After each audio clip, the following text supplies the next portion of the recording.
Bumili ako ng napakalaking shawarma machine dito sa akin dream kitchen dahil magluluto tayo ngayong araw ng authentic na shawarma at samahan nyo nga kami kasi pamimigay nga namin ito. Amazing! Hindi nga basta-basta ang lulutuin ko ngayong araw dito sa akin dream kitchen kasi magluluto nga tayo ng authentic na shawarma. Kaya pagdating nga dito sa amin nga nitong nabili nga namin na sobrang fresh nga na baka, inumpisahan ko na nga rin na hiwa-hiwain. At ang hiwa nga na kailangan nga natin dito ay manipis nga lang kasi meron nga tayong gagamitin nga na gamit para nga sa pagluluto nga ng authentic nga na shawarma. At nung natapos ko na nga sila mapaghiwa-hiwa nga ng maninipis ay pinakuha ko na nga tong nabili ko nga na machine na kakailanganin nga natin para nga maluto yung authentic na shawarma. Pinagtatanggal ko na nga tong nakabalot nga nakahoy nga sa kanya at agad-agad ko na nga rin inopen nga itong kahon. At talagang laking tuwa at gulat ko nga kasi sobrang laki pala niya sa personal. Nung pinicturan nga kasi ito nung pinagbilhan ko nga akala ko talaga maliit nga lang siya pero malaki pala talaga siya. At dahil na-unbox na nga natin yung gagamitin nga natin na machine kaya naman uumpisan ko na nga na mag-marinate dito nitong ating mga karning baka na gagawin natin shawarma.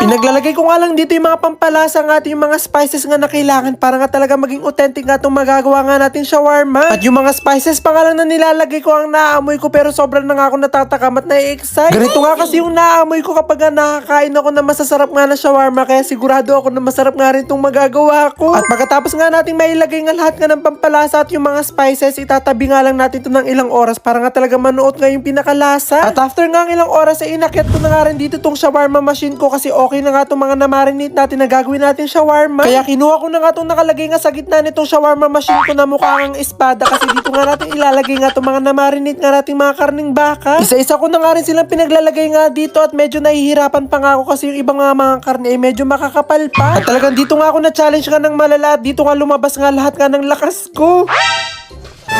At maya-maya nga lang din ay natuhog ko na nga dito yung mga gagawin nga natin shawarma at talagang marami pa nga ditong natira kaya naman itong muna yung una nating lulutuin. Naglagay nga rin ako ng 2 sibuyas dito nga sa tuktok para nga pag naluto tong sibuyas ay tumulo yung pinaka-juice niya dito sa ating nilulutong shawarma. At talagang sobrang bigat nga nito pero binuhat ko nga talaga siya, mailagay ko nga lang siya dito sa aking shawarma machine. Meron na nga apoy nga yung pinaka-burner kaya pinindot ko na nga yung button para nga umikot na tong ginagawa natin shawarma. Hindi nga kasi pwede na hindi to iikot habang niluluto nga siya dito kasi masusunog nga siya at kailangan nga na umiikot para pantay-pantay nga silang maluto. Isang oras na nga siyang umiikot at ganito na nga naging itsura niya. Talagang lahat nga kami dito gutom na gutom nga nung naamoy nga namin ito kasi talagang amoy na amoy dito siya sa amin. Pero sabi ko nga sa mga kasama ko na wag nga silang mag-alala kasi napakarami nga namin ang gagawin ng shawarma at sigurado ako na matitikman nga nila ito. Naluto na nga tong unang layer nga na sinalang nga natin dito kaya hinihiwa ko na nga yun para nga maluto nga yung kabilang layer. Malambot naman nga yung naluto nga namin, talaga mapurol nga lang tong kutsilyo nga nagamit ko. Kaya kahit nga mapurol nga ito, pinagtyagaan ko na nga lang kasi ito na nga lang available nga namin na kutsilyo na ganito nga kahaba. Inumpisahan ko na nga rin kunin nga dito yung mga nahiwa nga natin na luto na para nga maumpisahan ko na nga rin silang matadda. At yung gagawin po pala natin dito sa niluluto natin shawarma ay shawarma rice. Hindi po ito yung shawarma na nakalagay sa pita bread. Pero yung plano ko po talaga, gagawa talaga ako ng shawarma na nakalagay sa pita bread. Pero napag-isip-isipan ko na gawin na nga lang siyang shawarma rice para mas mabusog yung mga pagbibigyan natin. Nakakabusog din naman po yung shawarma na nakalagay sa pita bread pero sa tingin ko mas mabubusog talaga sila sa shawarma rice. Kaya naman inumpisahan ko na nga rin magluto dito sa aking giant kawa nga na gagawin natin kanin para sa ating shawarma rice. At syempre hindi naman pwedeng plain rice lang yung ilagay natin doon. Kailangan nga yung may lasa nga na kanin kaya ang gagawin nga natin ay java rice. Pinaglalagay ko nga lang dito yung mga kailangan nga natin para makagawa ng java rice tapos binuhos ko na nga rin dito itong mga nasaing nating masasarap na kanin. 2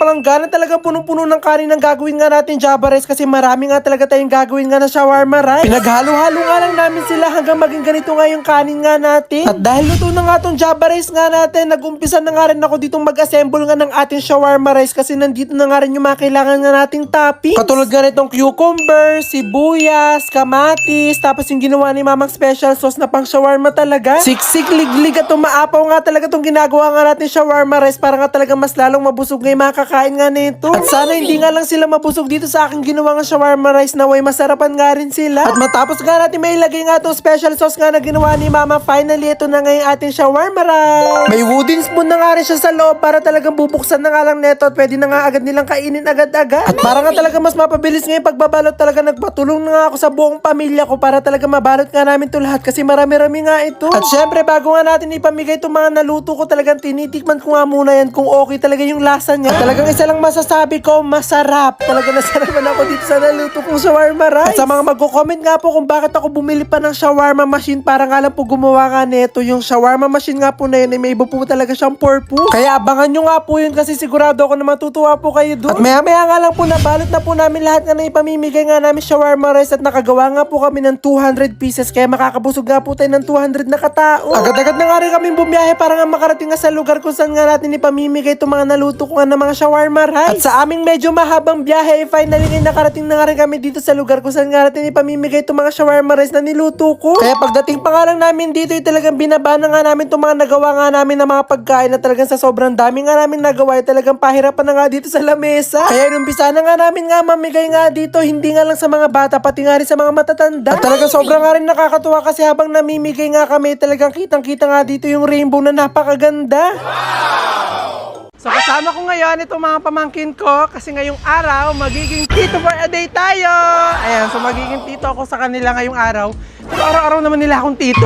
Pero iba lang ngayon kasi ngayon ay talagang igagala ko sila, ipamimili ko sila at ikakain ko sila sa labas. So talaga magiging tito talaga nila ako ngayong araw. So let's go! Excited na ba kayo?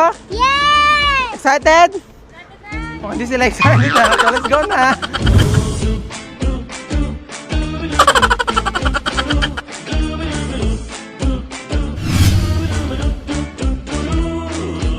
At finally nga nakarating na nga rin kami dito sa mall kung saan ko nga igagala itong mga pamangkin ko. Talaga nasa biyahe pa nga lang kami kung ano-ano na agad yung mga sinasabi nila sa akin. Na kesyo gusto nila pumunta sa ganito, na gusto nila ng laruan, gusto nila ng sapatos, at kung ano. At talagang hindi nga tayo makakatanggi nga sa gusto nila kasi nangako nga tayo at kung ano nga yung gusto nga nitong mga pamangkin ko, talagang tutuparin natin. What do you want?